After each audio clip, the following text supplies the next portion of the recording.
Hello, dear friends. It's good to be together again in this way. Today is Wednesday, October 16th, 2019. And I do want to thank you for your interest in the Anglican Network in Canada and your prayer, and for watching these videos as you're able. Thank you very much. I read this morning Luke 18, verse 1, where Jesus taught that we ought always to pray and not to lose heart. And of course, that's in the context of awaiting his return as the coming king. So prayer is really important, and we thank you so much for your prayers. Speaking of prayer, I would invite your prayers for two individuals who are to be ordained to the diaconate this coming Sunday, October 20th.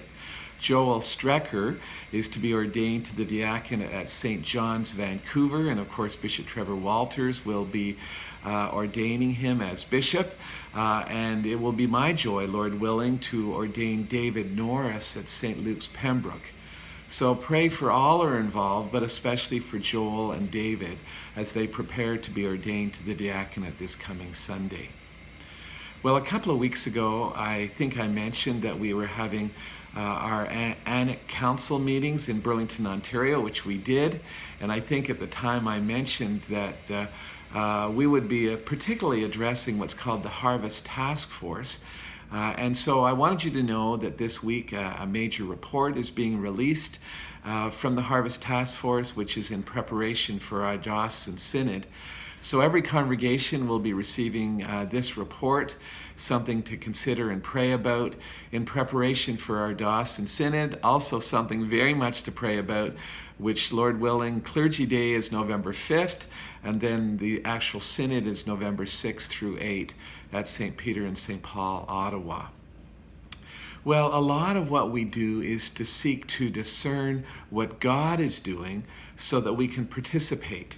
And two verses that I've chosen for us to concentrate on this week are Psalm 127, 1 and 2. And here's what it says: "Unless the Lord builds the house, they labor in vain who build it. Unless the Lord guards the city, the watchman keeps awake in vain. It's vain for you to rise up early, to retire late, to eat the bread of painful labors, for he gives to his beloved even in his sleep." Psalm 127, verses 1 and 2. The object is not to charge around doing all sorts of things and hope that some of them work out. The object is to discern what God is doing and then to participate. Because unless the Lord builds the house, they labor in vain who build it. It's not that we're not supposed to do things, it's just that we need to be doing the things and participate in what God is doing.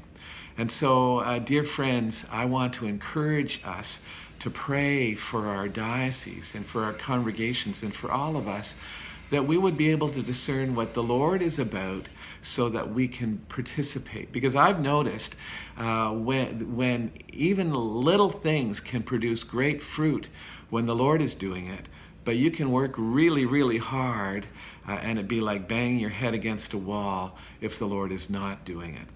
So search the scriptures daily, because it's there that we find the will of God. And every opportunity, open your mouth and speak about Jesus. God bless you this week. Thank you for your prayers.